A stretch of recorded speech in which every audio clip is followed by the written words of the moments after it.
अभिनव और रुचिका की जिंदगी का फैसला आज हो चुका था, क्योंकि दोनों के बीच तलाक हो चुका था। जज साहब ने दोनों के तलाक के पेपर पर तलाक की मुहर लगा दी थी और बोल दिया था कि अदालत इस तलाक को मंजूरी करती है और अब इन दोनों के बीच तलाक फाइनली हो जाता है। जब जज साहब ये कहते हैं कि आप दोनों के बीच तलाक हो गया, आप पति पत्नी के रिश्ते से अब मुक्त हो गए, इस रिश्ते से आज़ाद हो गए, तब दोनों के चेहरे की चमक जो है वो फीकी पड़ जाती है। ऐसा लगता है कि दोनों पर दुखों का पहाड़ टूट गया, जो इतने दिनों से करीबन 2 सालों से कोर्ट का चक्कर काट रहे थे और एक दूसरे को देखते थे तो मुंह फेर लेते थे। दोनों एक दूसरे से बात तक नहीं करते थे। दोनों के रिश्तेदार भी आते थे, लेकिन कोई समझाने को तैयार नहीं था कि अब से भी दोनों एक हो जाओ, छोटी सी गलती तो किससे नहीं हो जाती। और रुचिका और अभिनव ये दोनों भी जब एक दूसरे को देखते तो मानो ऐसा लगता कि पता नहीं कितनी बरसों बरसों की दोनों में दुश्मनी है। दोनों इस तरह से एक दूसरे को देखकर अपना अपना मुंह फेर लेते और एक दूसरे को देखकर ये सोचते कि मुझे इससे तलाक तो लेना ही लेना है।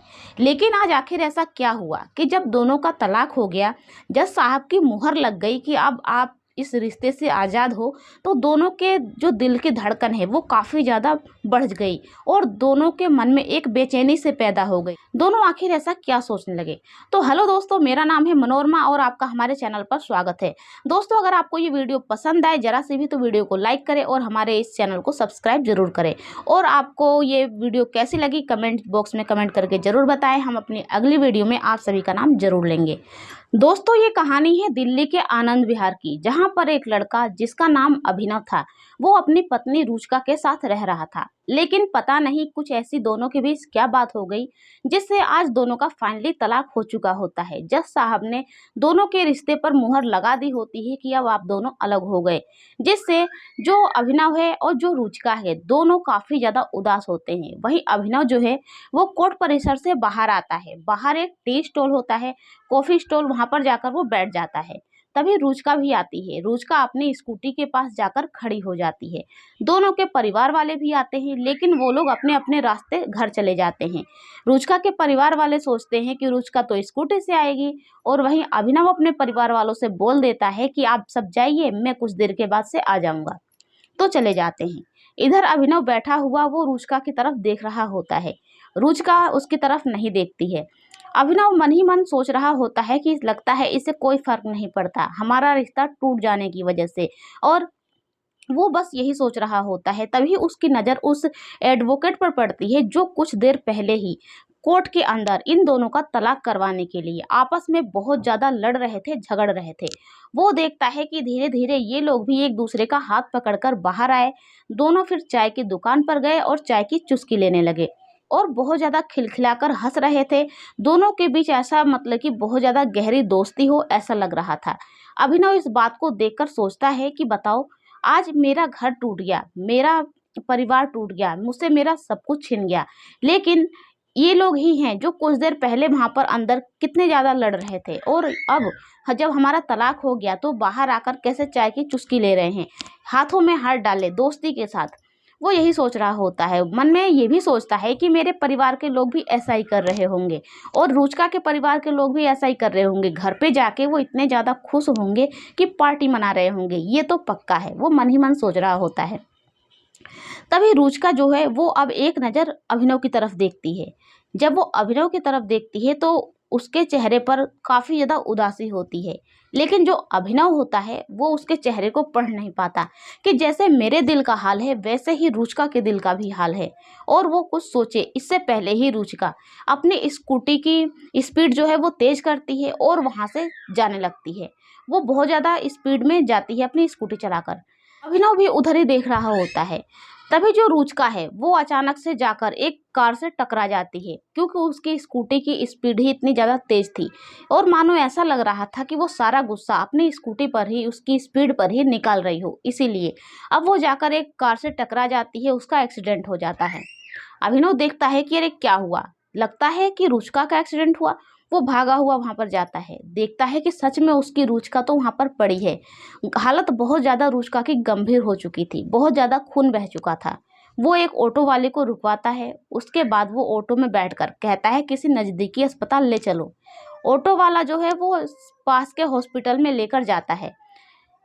अब जैसे ही रास्ते में जा रहा होता है अभिनव, तो रुचिका की अब आंखें बंद होने लगती है, क्योंकि उसका एक्सीडेंट बहुत ज़्यादा बुरी तरह से हुआ होता है, जिससे अभिनव के दिल की धड़कन बढ़ने लगती है। वो सोच रहा होता है कहीं मैं अपनी रुचिका को खो ना दूं।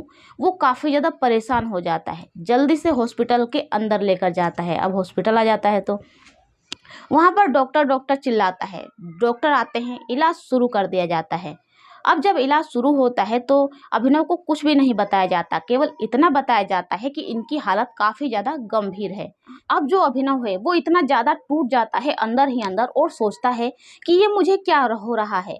जब ये मेरे पास थी, मेरे करीब थी, तो मुझे इतना फर्क नहीं पड़ रहा था, और आज इसे ये एक्सीडेंट हो गया तो मुझे ऐसा क्यों महसूस हो रहा है कि मैं इसे खो ना दूं।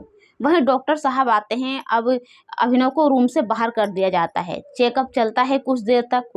उसके बाद से अब थोड़ी रुचिका की हालत में सुधार आता है, और रुचिका को थोड़ी सोने दिया जाता है। वहीं अब अभिनव जो है वह वहाँ पर बैठा हुआ होता है। वो बैठे बैठे ये सोच रहा होता है कि अब आखिर में क्या करूँ। उसके बाद से वो रुचिका के भाई भाभी को फ़ोन करता है, लेकिन रुचिका के भाई भाभी बहुत देर हो चुकी होती है, अभी तक नहीं आए होते हैं। इधर रुचिका को जैसे ही होश आता है, वो अभिनव को अपने सामने देखती है। अब रुचिका अभिनव को अपने सामने देखकर कहती है कि आप यहाँ पर क्या कर रहे हैं। तो अभिनव कहता है कि क्यों रुचिका, मुझे यहाँ पर नहीं होना चाहिए। ये बहुत ज़्यादा दुख भरा होता है। जो अभिनव होता है बहुत ज़्यादा उसे दुख हो जाता है कि रुचिका कैसे बोल रही है। तभी रुचिका कहती है कि आप एक चरित्रहीन औरत के साथ कैसे रह सकते हैं, उसके साथ अपना टाइम कैसे बर्बाद कर सकते हैं। जाओ अभिनव, तुम्हारी मम्मी तुम्हारा इंतजार कर रही होगी, वो भी खुशखबरी सुनने के लिए इंतजार कर रही होंगी। तुम जाओ घर पे और उन्हें खुशखबरी सुनाना। आखिर वो भी तो यही चाहती थी कि हमारा रिश्ता टूट जाए, हम दोनों अलग हो जाएं। लेकिन अभिनव इस बात पर कुछ नहीं बोलता है, चुप रहता है।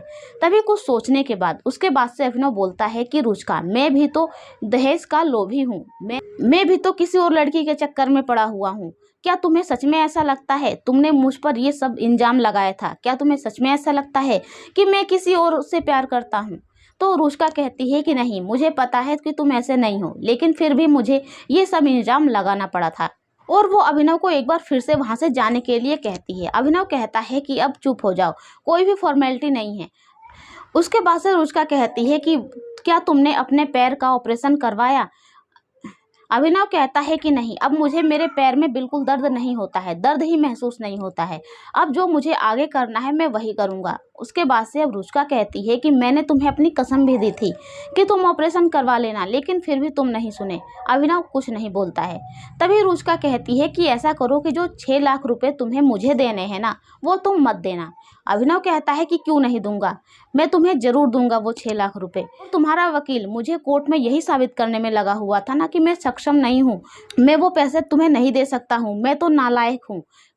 तो मैं वो पैसा तो तुम्हें जरूर दूंगा, चाहे मुझे उसके लिए अपनी किडनी तक क्यों ना बेचनी पड़े। अब ये बात सुनकर जो रुचिका है थोड़ी चुप सी हो जाती है। फिर वो कहती है कि नहीं अभिनव, मुझे वो पैसे नहीं चाहिए, तुम समझ क्यों नहीं रहे हो। अब इस बात पर अभिनव कहता है कि रुचिका, मैं नहीं चाहता कि तुम्हें दर दर की ठोकरें खानी पड़े। जब यहाँ से तुम जाओगी तो तुम्हें अपने भाई भाभी के सामने हाथ ना फैलाना पड़े, इसीलिए वो 6 लाख रुपए अगर रहेंगे तो तुम उसको अपनी ज़िंदगी में उससे कुछ कर सकती हो, अपने पास रखना, आगे बढ़ना, मतलब कुछ भी जो है तुम कर सकती हो। अब जो है अभिनव की बात सुनकर रुचिका की आंखों में आंसू आ जाते हैं, क्योंकि अभिनव ने उसकी दुखती हुई नस पर हाथ रख दिया था। सच में ऐसा ही होता है। रुचिका अपने घर में उसकी तो चलती नहीं है, केवल उसके भाई, उसकी भाभी और उसके बड़े जीजा की चलती है। और उसके बड़े जीजा और उसकी भाभी की वजह से ही तो आज इन दोनों का तलाक हो गया। वही अभिनव रुचिका से कहता है कि तुम जो चाहती थी वो तो हो ही गया ना। रुचिका कहती है कि नहीं अभिनव, ऐसा नहीं है, तुम चाहते थे, तुम्हारी मम्मी चाहती थी कि हम दोनों अलग हो जाए, और उन लोगों का ही नतीजा है कि आज हम दोनों अलग हो गए हैं। अभिनव अब इस बात पर चुप हो जाता है। तभी वो कहता है उसके बाद से कि तुमने ही तो पहले तलाक के पेपर भिजवाए थे, मैंने कितनी ज़्यादा कोशिश की इस तलाक को रोकने के लिए, लेकिन फिर भी तुमने ये तलाक लेकर ही माना, और तुम मुझ पर इल्जाम लगा रही हो। जिससे रुचिका कहती है तो क्या हुआ, चलो तुम्हारे मुझसे पीछा तो छूटा, तुम वैसे भी एक चरित्रहीन औरत के साथ कैसे रह सकते थे, तुमने मुझ पर इतना गंदा इल्जाम जो लगाया था, तो अभिनव कहता है कि ये तो मेरी सबसे बड़ी भूल थी, मैंने बहुत बड़ी गलती कर दी, मैं तुमसे माफ़ी मांगता हूँ। और वो माफ़ी मांगने लगता है। रुचिका कहती है कि चलो छोड़ो और अब इस बात को यहीं ख़त्म करते हैं। अब इस अब इन दोनों के बीच बात आगे बढ़े इससे पहले ही जो रुचिका है उसके भाई भाभी दंदनाते हुए कमरे में आ जाते हैं। और जब उसका भाई वहां पर अभिनव को देखता है तो उसका पारा एकदम से हाई हो जाता है। वो कहता है कि तुम यहाँ पर क्या कर रहे हो मिस्टर, तुम मेरी बहन की जान लेकर ही मानोगे क्या? एक तो तुम्हारी वजह से मेरी बहन का एक्सीडेंट हो गया। और जो रुचिका का भाई है रुचिका से कहता है कि रुचिका जरूर इसने ही तुम्हारा एक्सीडेंट करवाया होगा, मुझे पता है ये अपना बदला लेने के लिए ना कुछ भी कर सकता है। रुचिका कुछ भी नहीं बोलती है, खामोश रहती है। अब जो अभिनव है वो यहाँ पर क्या बोले, वो कोई भी ड्रामा हॉस्पिटल में नहीं करना चाहता था, इसीलिए चुप रहता है। अब जो रुचिका की भाभी है वो भी अभिनव को डांटने लगती है। रुचिका इस पर कहती है कि आप सब चुप हो जाइए और मुझे अकेला छोड़ दीजिए। अब अभिनव को ऐसा लगता है कि उसे यहाँ से चले जाना चाहिए और वो घर चला जाता है। इधर रुचिका अपने कमरे में अकेली होती है। भाई भाभी भी बाहर सारी फॉर्मेलिटी पूरी करने के लिए चले जाते हैं। वह इधर अभिनव जब घर पर आता है तो जैसे ही वो अंदर एंट्री करता है देखता है कि ड्राइंग रूम में तो पार्टी चल रही है। ये क्या हो रहा है, यहाँ पर शोर सपाटा हो रहा है। अंदर झांक कर देखता है तो दारू की पार्टी चल रही होती है।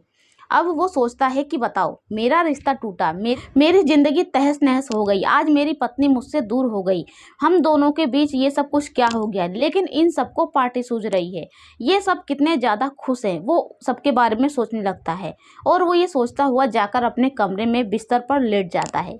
ना खाना खाता है ना पानी पीता है, क्योंकि उसे कुछ भी अच्छा नहीं लग रहा होता।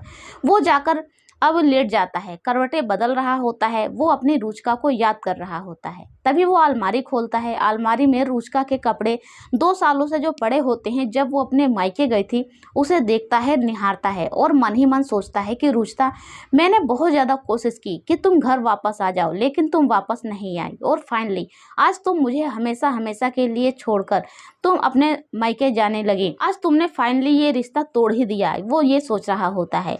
तभी उसकी आंखें नम हो जाती हैं और वो रुचिका के बारे में याद करने लगता है कि जब वो सब रुचिका को शादी के लिए देखने के लिए गए थे और अभिनव की माँ को जब पता चला था कि रुचिका के मम्मी पापा नहीं हैं, तो उन्होंने इस शादी के लिए इनकार कर दिया था। लेकिन जो अभिनव है वो रुचिका से बात करता है तो रुचिका बस यही कही होती है कि आपको कभी भी मुझसे कोई शिकायत नहीं मिलेगी पूरी ज़िंदगी में, जिससे अभिनव का दिल जो है वो रुचिका पर आ गया होता है। अभिनव सोचता है कि डरी सहमी सी लड़की, कितनी सीधी सादी सी लड़की, और मुझे ऐसी ही लड़की तो चाहिए जो मेरी ज़िंदगी को खुशियों से भर दे, उसे किसी भी चीज़ का लालच ना रहे। उसे ऐसी लड़की ही तो चाहिए थी और इसीलिए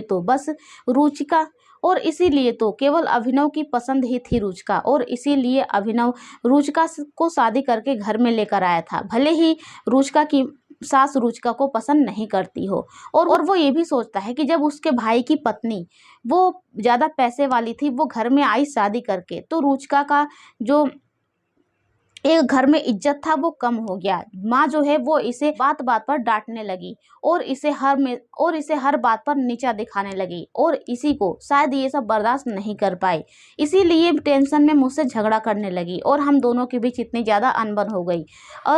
लेकिन मुझे ये सब सोचना चाहिए था, सब कुछ मेंटेन करके रखना चाहिए था, मैंने ही नहीं समझा। वो अपने बारे में सोचता है कि मेरी ही गलती थी, मैं रुचिका को नहीं समझ पाया। उसके बाद से वो सोच रहा होता है कि मैं रुचिका से बात करूं या ना करूं। तभी देखता है कि रुचिका का ही नंबर उसके फ़ोन में आ रहा है। रुचिका का फ़ोन आ रहा है। वो झट से अपना फ़ोन रिसीव करता है। कहता है, रुचिका तुम ठीक तो हो ना? रुचिका कहती है, हाँ मैं ठीक हूँ। अभिनव कहता है कि रुचिका वहाँ पर कौन कौन है तुम्हारे पास? रुचिका कहती है, कोई नहीं है, भाई भाभी घर चले गए, मैं यहाँ पर अकेली हूँ। अभिनव कहता है कि तुम अकेली हो, रुको मैं अभी आता हूँ, कहीं तुम्हें कुछ हो गया रात में तो रुचिका कहती है कि अरे नहीं नहीं, तुम्हें आने की कोई ज़रूरत नहीं है, मैं ठीक हो जाऊंगी और मुझे रात में कुछ नहीं होगा। लेकिन अभिनव अब ज़्यादा रुचिका कुछ कहे इससे पहले ही वो फ़ोन काटता है और अपने घर से निकल जाता है रुचिका के पास जाने के लिए। और रास्ते में उसने खाना भी ले लिया होता है होटल से।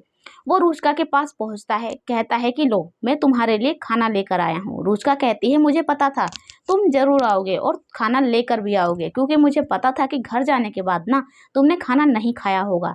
ये यहाँ पर अब दोनों जो है वो बहुत ज़्यादा प्रेम से बात कर रहे होते हैं, दोनों एक दूसरे से। तभी अभिनव जो है वो रुचिका को कहता है चलो हाथ धो लो, और वो सहारा देता है रुचिका को, वॉशरूम तक ले जाता है, हाथ धुलाता है, उसके बाद से बेड पर लाकर बिठाता है, और उसके सही से रुचिका जब बैठ नहीं पा रही होती है तो उसके पीठ के पास हाथ लगाया होता है और रुचिका को खाने के लिए कहता है। रुचिका कहती है तुमने भी नहीं खाया होगा, और अरे वाह, तुम मेरी पसंद की सब्जी लेकर आए हो, तुम्हें पता था, तुम्हें तुम्हें अब भी याद है कि मुझे ये सब्जी पसंद है। अभिनव कहता है कि मैं भूला ही कब था, भूल तो तुम गई हो रुचिका। और रुचिका कुछ नहीं बोलती। उसके बाद से अभिनव जो है वो अपने हाथ से रुचिका को खाना खिलाता है, खुद भी खाता है। रुचिका कहती है आप नहीं खाओगे तो मैं भी नहीं खाऊंगी। अब दोनों यहाँ पर जो है खाना वगैरह खा लेते हैं। अब अभिनव रुचिका से कहता है कि रुचिका, हमारी जिंदगी का ये सब क्या हो गया, मैं तुमसे कुछ कहना चाहता हूँ। रुचिका कहती है कि बोलो, क्या कहना चाहते हो। तो अभिनव कहता है कि क्या हम दोनों अपनी ज़िंदगी को एक नया मोड़ नहीं दे सकते हैं, हम अपनी ज़िंदगी को आगे नहीं बढ़ा सकते हैं, हम साथ साथ नहीं रह सकते हैं। तो रुचिका कहती है कि अब हम आगे एक साथ कैसे रह सकते हैं, हम दोनों के बीच तलाक हो गया है, तलाक की मुहर लग गई है हम दोनों के रिश्ते पर, अब हम दोनों एक नहीं हो सकते हैं। अभिनव कहता है कि नहीं रुचिका, हम एक हो सकते हैं अगर तुम चाहो तो। क्या तुम मुझसे प्यार नहीं करती। रुचिका कहती है मैं तुमसे पहले भी प्यार करती थी, आज भी प्यार करती हूँ और हमेशा प्यार करती रहूंगी, तुम हमेशा मुझे याद आओगे। अभिनव कहता है कि मैं भी तुमसे बहुत प्यार करता हूँ और मैं तुम्हें पहले भी याद करता था और हमेशा याद करता रहूँगा। जब हम दोनों एक दूसरे से प्रेम करते हैं तो हमारे बीच ये तलाक के पेपर क्या चीज़ है, हमारे बीच ये तलाक के पेपर क्या चीज़ है, हम दोनों के रिश्ते से बड़ा। जब हम दोनों की इसमें मर्जी है तो हम तलाक के पेपर फाड़ भी तो सकते हैं, या हम कोर्ट में दोबारा से कह देंगे कि हमें एक साथ रहना है, हम दोनों पति पत्नी को। तो रुचिका कहती है कि हाँ ठीक है, दोनों तलाक के पेपर वहीं पर फाड़ देते हैं। अब जो रुचिका है वो ठीक हो जाती है। अगली सुबह तो जो अभिनव है रुचिका को अपने घर पर लेकर चला जाता है। अभी रुचिका के भाई भाभी नहीं आए होते हैं। जो अभिनव है वो सारा पैसा वगैरह पेड करता है और वहाँ से रुचिका को लेकर अपने घर चला जाता है।